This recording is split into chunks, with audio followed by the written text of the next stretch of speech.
Nada menos que la Secretaría General de la Presidencia de la Nación nos invita a una presentación de un libro impresionante, imperdible, Confidencias, de don Hipólito Yrigoyen.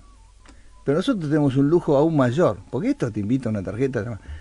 El titular, el presidente del Instituto Nacional Yrigoseniano, el doctor Diego Bravero, persona de nuestra amistad, está en línea con nosotros. Diego, buenos días. Hola Nacho, ¿cómo te va? Bueno, no cualquiera se da este lujo. El lujo de poder... De hablar con vos el día que se presenta Confidencias, porque vos ya nos has adelantado hace años muchas confidencias del peludo. Sí, muchas, un montón que no se conocían. Contame qué es Confidencias.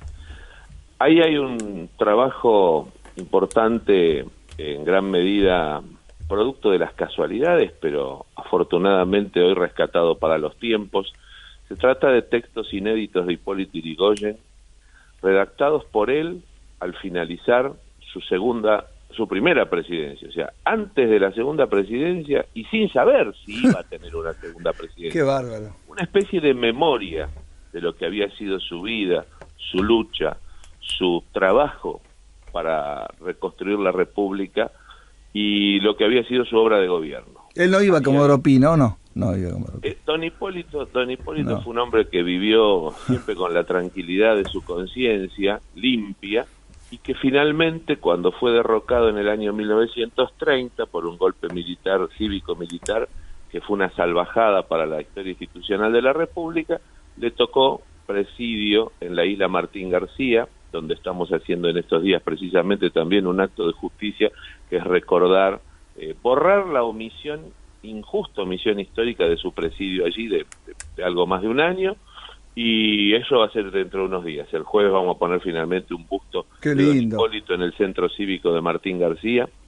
Pero lo que estamos viendo hoy es la presentación de estos textos inéditos de Yrigoyen, que como todo político, a veces nosotros nos olvidamos de los políticos que se dedicaron al pensamiento, a la meditación, a la reflexión, y que dejaron un testimonio que por su propia decisión fue oculto, porque sabía que podía llegar a suceder que fuesen destruidos, que fuesen, como pasó con sus bienes el mismo día del golpe de Estado. Y unos días antes se lo encomendó a un colaborador, un dirigente colaborador de su círculo más íntimo, contador público, José Alfonso Gómez. Dijo: Gómez, llévese esto porque esto puede tener un destino. Con la situación que ya se vivía en el año 30, tomó esa precaución. Gómez y sus descendientes lo cuidaron con diligencia durante 86 años. Y un buen día, la nuera de Gómez, ya prácticamente en el final de sus días, dijo: esto tiene que estar en la presidencia, son papeles del presidente Yrigoyen. Y ahí fue que se armó un tremendo alboroto en el que, bueno, participaron amigos queridos, responsables de haber logrado obtener este material inédito, el concejal de Esquel, Sergio Sepiurca, el director del Museo Casa Rosada, Luciano de Privitelio, el director de Asuntos Políticos de Presidencia, Emiliano Álvarez Razo, y quien habla, que tuvo la posibilidad de acceder a esos papeles, esos documentos, con muchísimo cuidado, porque además exigió un trabajo de mantenimiento y restauración, porque imagínate, 86 años ocultos en un cajón de dinamita, en el sur de nuestro país, hasta que volvieron a la capital, y bueno, trabajados por la editorial Eudeva, que es la responsable de esta magnífica edición. Hoy lo vamos a presentar en el Museo Casa Rosada, entrando por Paseo Colón al 100, a partir de las 14:30 horas. ¡Qué bárbaro! ¡Qué bárbaro! Digo, si vos tuvieras que contar a las generaciones nuevas que por ahí no han leído y no saben quién fue don Hipólito Yrigoyen, decime sus 3 logros y legados más importantes. Yo creo que el primero y fundamental es que se trató de un hombre que, con un talento fuera de lo común, construyó desde abajo y de la nada, sin recursos públicos, sin el uso del Estado, sin ñoquis, sin dinero mal habido, construyó una fuerza política que fue capaz de llegar a la presidencia, llegar al poder y establecer la democracia en su plenitud, en su plena vigencia, con derechos para todos, una república con división de poderes, auténtico federalismo y, por supuesto, iniciativas muy novedosas para la época, que después marcaron un camino como la reforma universitaria de 1918, que irradió a toda América Latina y al resto del mundo durante otros 100 años, y por ejemplo la creación de una empresa pujante y que fue motor de desarrollo en todo el país como YPF. Escuchen, entender la estrategia de lo que son los recursos hidrocarburíferos en la producción nacional. Ese tipo de cosas me parece que son el mejor legado de Hipólito Yrigoyen. Si nos abstraemos del estudio de su personalidad como un hombre desprovisto de intereses materiales, un hombre que en su momento llegó a hacer fortuna, pero que fue volcada íntegramente a la acción política, un hombre que no se quedó con un peso que fuera ajeno y con los propios los distribuyó de una manera, te diría, prácticamente pródiga y generosa. Así que, desde todo punto de vista, Hipólito Yrigoyen es una referencia moral y política insoslayable en la historia nacional. Uno de los grandes líderes. Diego, ¿qué era don Hipólito Yrigoyen antes de ser presidente? ¿Cuáles eran sus oficios, sus tareas, sus quehaceres? ¿Qué hacía él?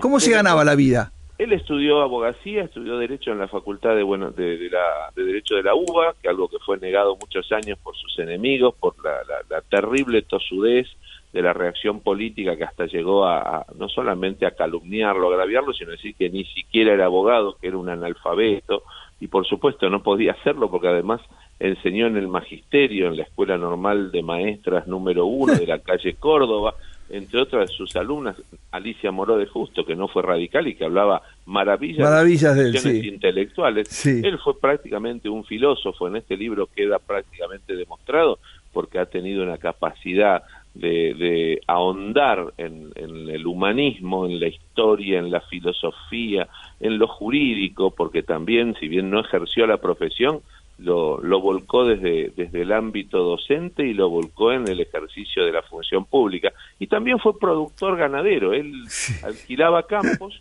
arrendaba campos para engorde de ganado, hizo una importante posición económica con eso, que como te decía, de algún modo lo reinvirtió comprando campos para seguir criando ganado y al mismo tiempo hacer política con sus propios recursos. Pero no se fue de este mundo con un peso.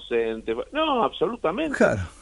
Terminó vivía de prestado en la casa de una hermana, donde falleció en la calle Sarmiento al 900, de Sarmiento y el pasaje Carabelas, detrás del Mercado del Plata. Digo, y en Brasil que había una placa hasta hace poco. Con un gran poderío económico, pero sobre todo político. Una figura nacional que fue generoso y austero hasta el último día de su vida. Dos cosas te preguntaba. En la calle Brasil, corregime, entre Bernardo y Yrigoyen, ahí que había una placa. Ahí había una placa, que luego varias placas que fueron siendo echadas a perder, robadas, placas de bronce. Nosotros el año pasado pudimos hacer a través de la comuna número 1, que es la que corresponde a esa zona, un pequeño monolito que tiene destino para llevar un busto de Yrigoyen, ser coronado por un busto con la figura de don Hipólito, la efigie de Yrigoyen, y tiene unas placas. ¿Pero era una casa de él? ¿Ahí estuvo una casa de él?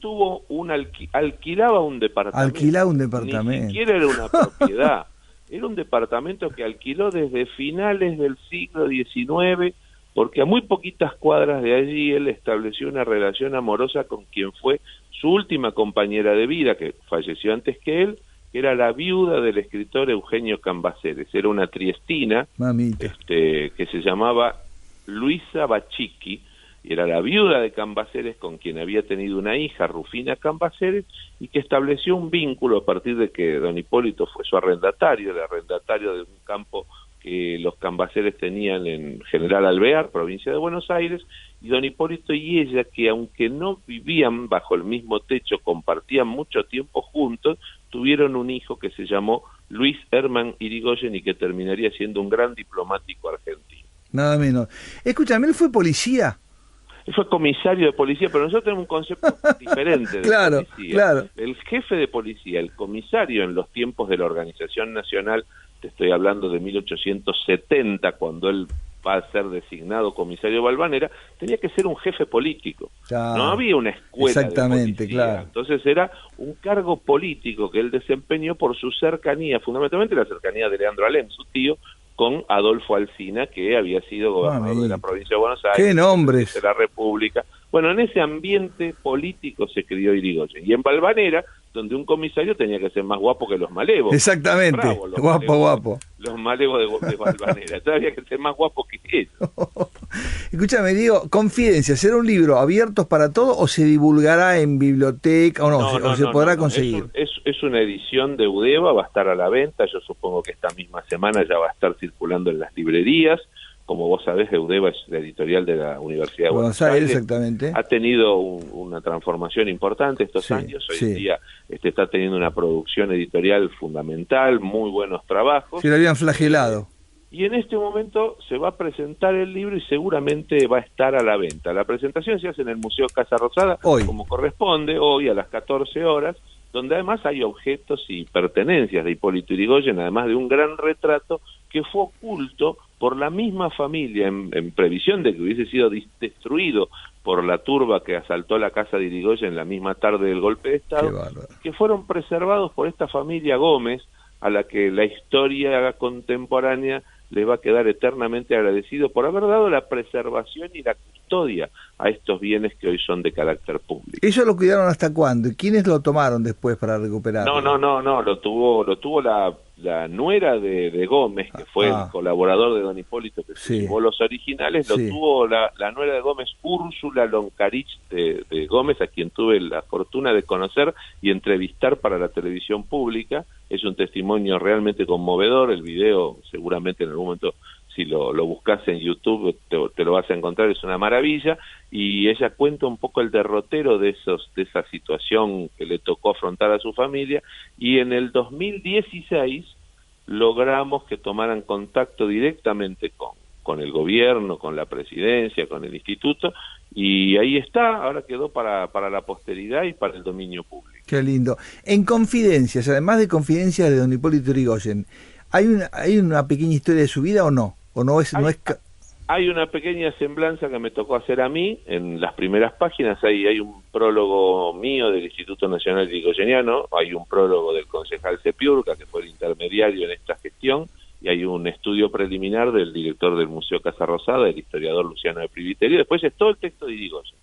Ahí el texto de Yrigoyen había una parte que había quedado en manos de los Ollanarte, particularmente de Horacio, quien había sido su canciller, y pero que no se difundió sino hasta los años 50. Son unos capítulos de lo que ahora se conoce como una obra más integral y que adoptó el nombre de Mi vida y mi doctrina, publicado por la editorial Raigal en 1954, 53, más o menos cuando se cumplieron los 150 años del nacimiento de Hipólito Yrigoyen. Qué reliquia esto, ¿eh? Escrito por él. Claro, porque en realidad eran textos que se ve que tenían el objeto. Él quiso legar a la posteridad un tratado, un manual, una obra en la que él pudiese volcar no solo una memoria personal, una memoria política, cosa que muchas veces en los sobres públicos no es común, porque también suelen aparecer edulcoradas estas memorias. Se presenta que de un lado está todo lo bueno, del otro todo lo malo. Acá estamos leyendo a un hombre público con más de 50 años de trayectoria en la vida política. Y que le faltaba otra presidencia, porque ahí venía don Marcelo Torcuato. Exactamente. Estaba Marcelo Torcuato gobernando en 1923, cuando Yrigoyen escribe estos textos que seguramente habrá ido corrigiendo. Cuando ves el original te das cuenta que lo que había eran escritos que fueron recortados y ordenados y pegados a su vez en otro papel, lo que diríamos el copy-paste, que hoy lo hacemos con la computadora en el Word, ¿no es cierto?, en el procesador. Pero quiero decirte, para esa época fue todo una maravilla, porque era escrito seguramente a mano y alguien transcribió mecanografiando los textos directos de don Hipólito. Diego, ¿a qué hora es la presentación en el museo? Avenida Paseo Colón 100, que es la entrada al museo, y es a las 14:30 horas. ¿Usted va a hablar?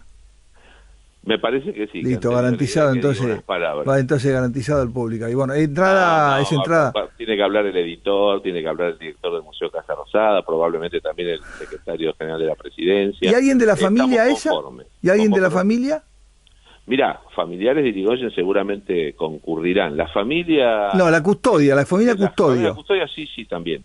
Sí, buenísimo. En realidad los Gómez o Gómez Loncarich, que sería el resto de la familia ha ido... Vos sabés que es una historia muy muy extraña, porque la descendencia de esa familia fue fue desapareciendo. Entonces, el último eslabón fue precisamente la nuera. De lo que sí hay sobrinos políticos, pero hijos directos, digamos, en línea directa no quedó nadie de esa rama familiar de los custodios de don Hipólito.